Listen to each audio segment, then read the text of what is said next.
Three things I'll just underscore. First of all, thank you all for covering this now. Marco and I and these others have been pushing on this for a year and a half. We need to do more to restore institutional trust in our country and in our government.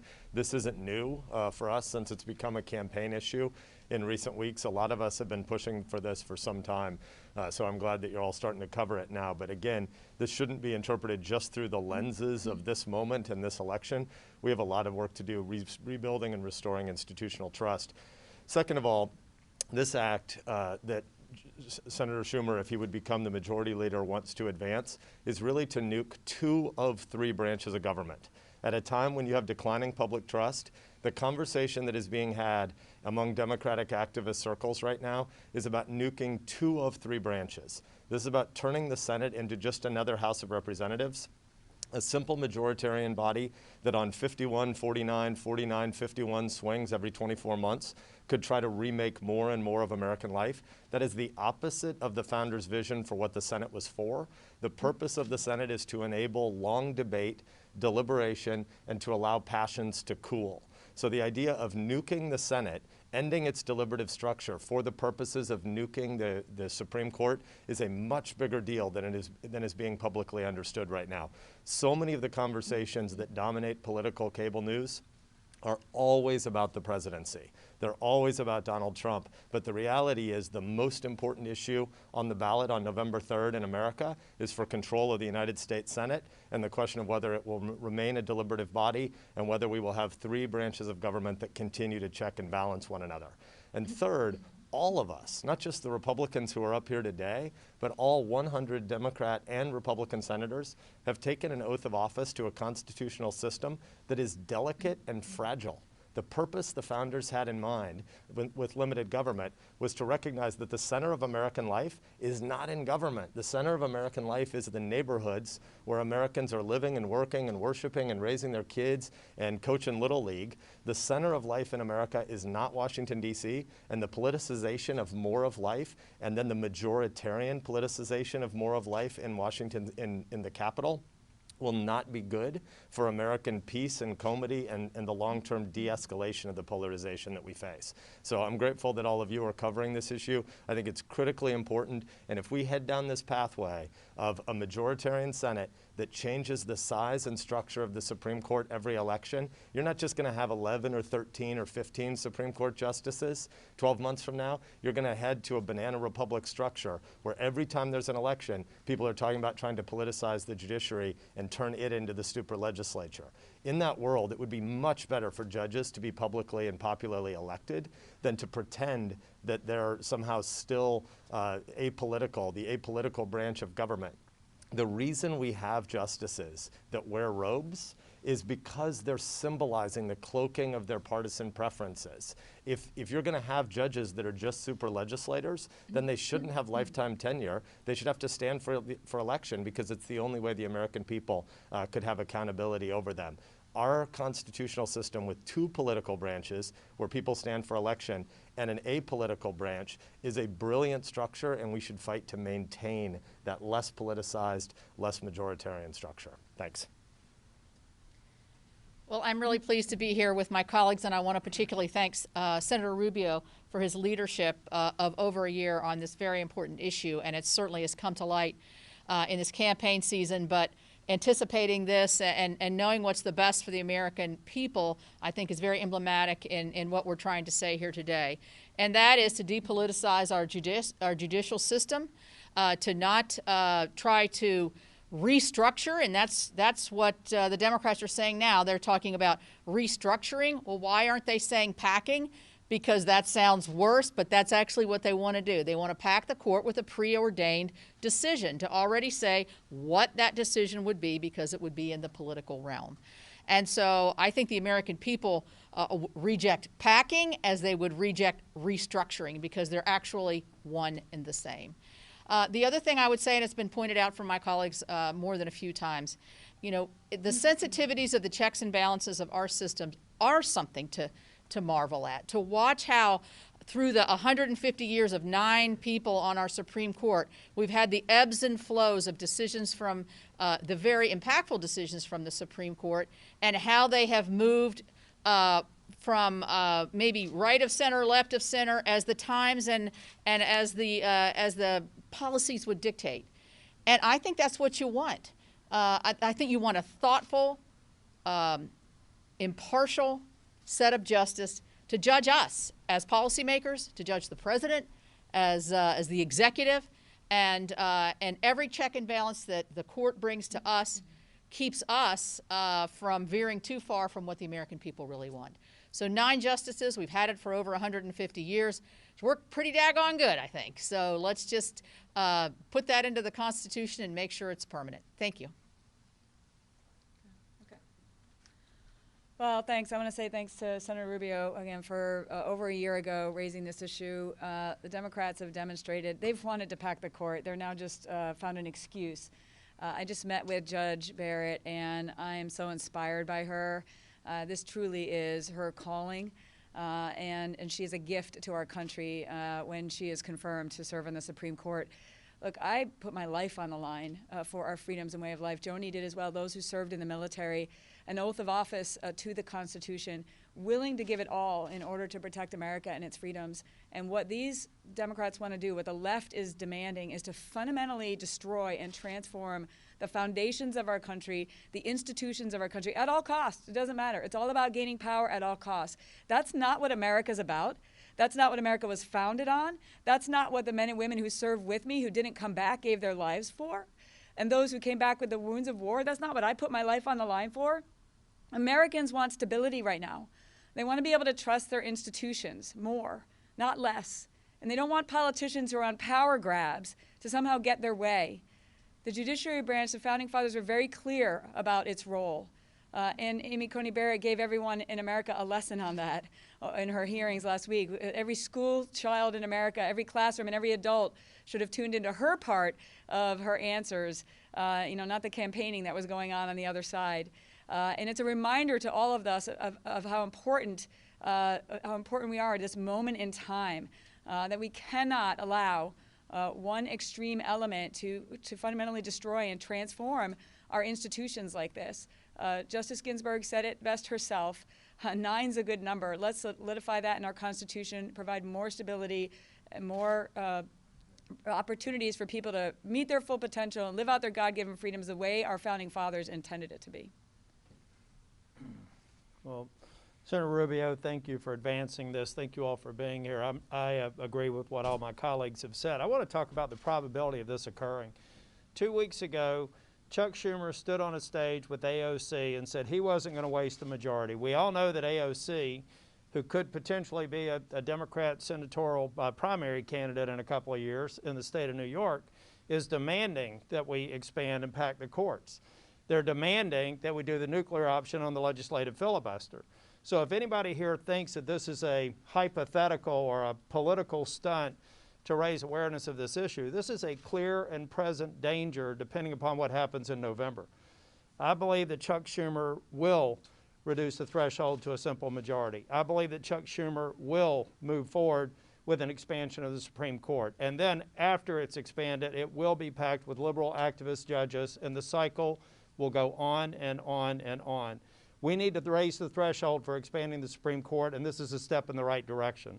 But the American people need to know this is a real threat, and depending upon the outcome of the election, it's one that we will rue the day if, in fact, Chuck Schumer delivers on his promise. The last thing I'll leave you with is the Vice President. Vice President Biden has said, I'll tell you my position on packing the courts after the election. He's doing one of two things.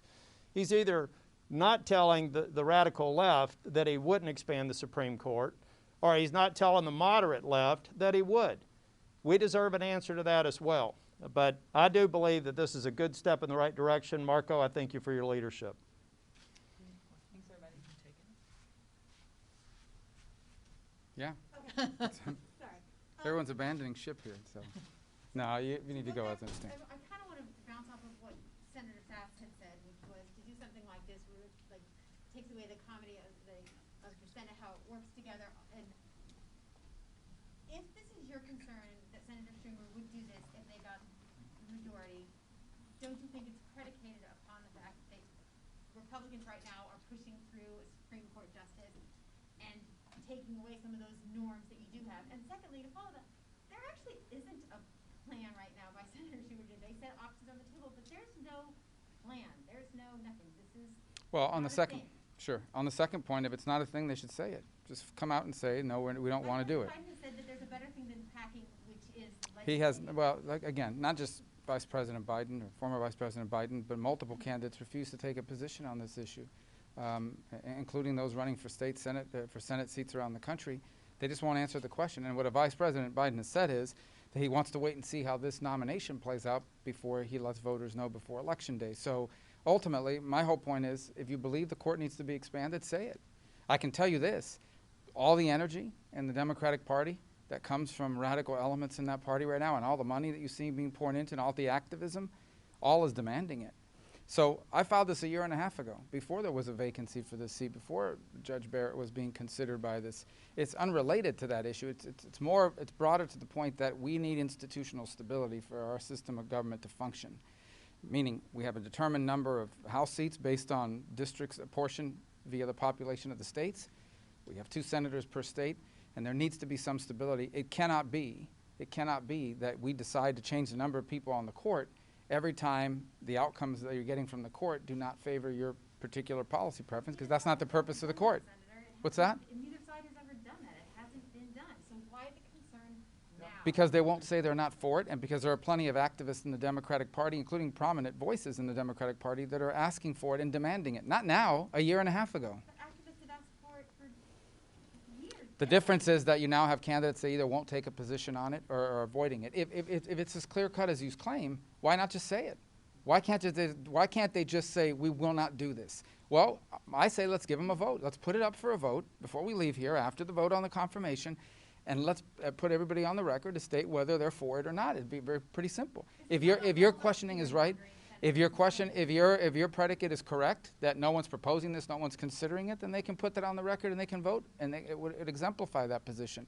But here's the bottom line is, the fact of the matter is they won't say it. They will not commit not to doing it. And there's a reason for that. He said there's legislating. He said that's the better option.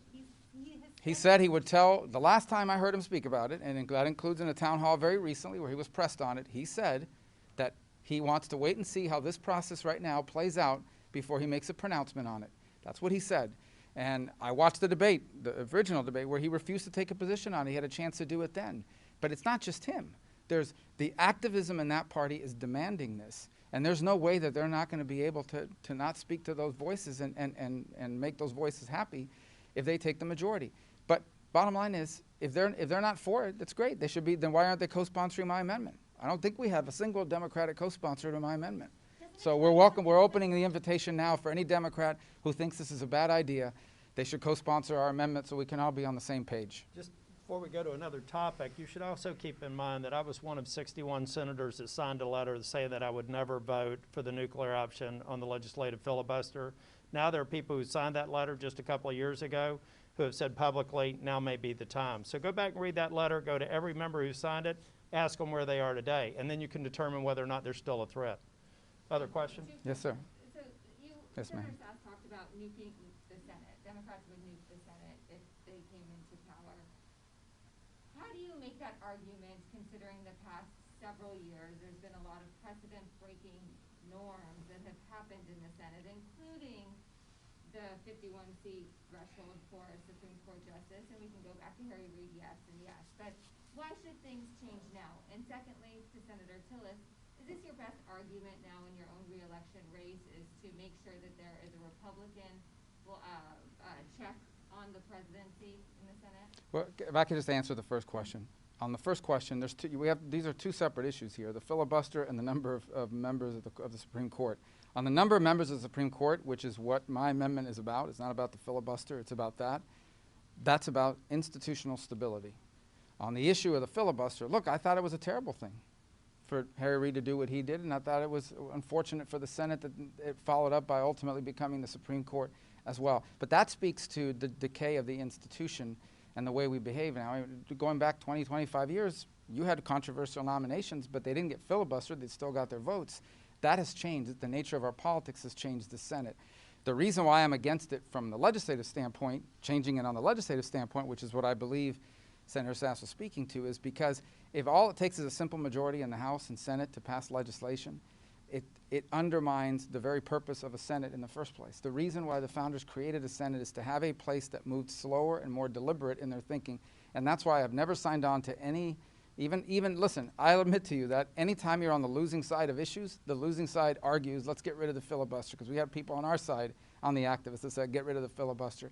But what I explained to people, and ultimately what I hope everybody understands, is that the reason why the system was designed this way is because the Senate was intended to be a place that slowed things down, because they knew that sometimes the passions of the moment would overcome the politics and you'd end up making bad decisions. The filibuster is an expression of that. It is a Senate rule. It can be changed, but it is a Senate rule that's very different. I think it's important, but it's very different from the number of justices on the court.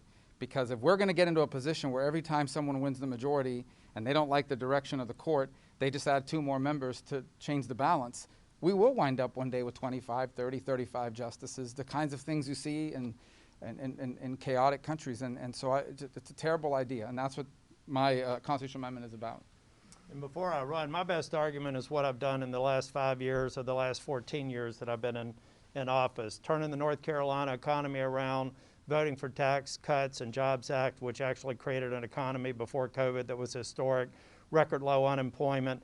That's the argument that I'm making to the people of North Carolina, while at the same time I have an opponent that's got to try and clear up a number of things, up to and including an investigation with the Department of the Army. Thank you, Marco. Senator Tillis, do you think you need to actually get a relief package done, though? Well, we need to get a relief package done. I had somebody ask me this today. This isn't about politics. This is about people who have been expecting it for months. A month ago, I voted on a CARES package follow-up, and my opponent said he would vote against it. And I also said that we need to do more. Individual payments to people who have fallen into poverty, absolutely. Funding for states that have been affected, can demonstrate they have, absolutely. Funding or bailing out California and New York, the states of Schumer and Feinstein, absolutely not. They were in trouble to begin with, but if we can find a way to provide resources to any state that can demonstrate they've been affected, that should be a part of the follow-up to the CARES Act as well. Extending unemployment, providing funding for education so that they can open up safely, providing funding for vaccines, providing liability protections before we have an epidemic of lawsuits are all things that we need to vote on, and I'm prepared to stay here through Election Day to vote on it again. Thank you all. All right, guys. Thanks for covering this. Thank you for wearing the mask. Appreciate it. I always wear the mask. I know. On camera. It's just I even got a better mask now. So. it's this low ceiling. It can get wash your photo. Thank you.